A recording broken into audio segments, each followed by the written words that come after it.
unaandika Sumate. Sawa?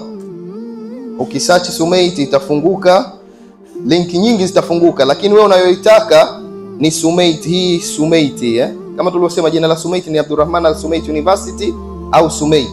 Kwa hivyo unaingia kwenye Sumate, itafunguka website ya chuo. Pembeni huku juu kuna vijino vitatu hivi. Unavifungua. Sawa? Ukifungua itafunguka menu ambayo itakuwa inakuelezea juu kabisa institution name Abdulrahman Al-Sumate University, si ndio? Timetable iko hapa juu kwenye quick links. Sawa? Itafunguka page hii, si ndio?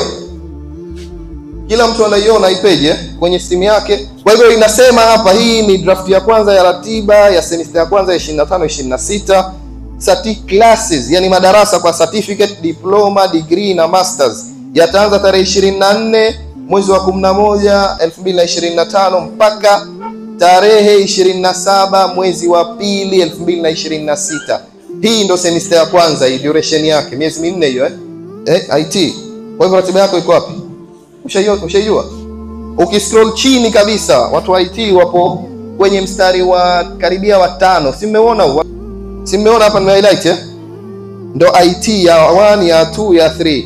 Counseling psychology hii hapa, CP ya 1 ya 2 ya 3.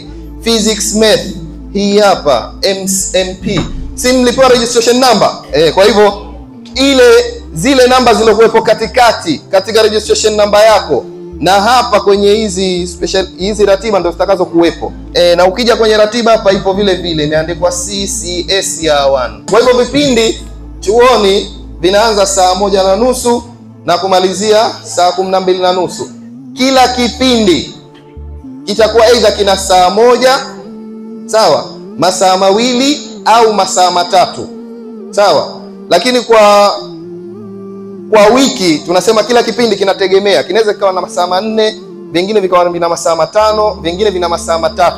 Inategemea na kozi. Hii kodi hii ilokuwepo ni ya somo, na kitu cha pili ni jina la mwalimu, sawa, na kitu cha tatu ni sehemu ambayo klasi inafanyika.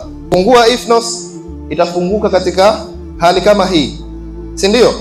Pia inakudai nini? Username na password, sawa.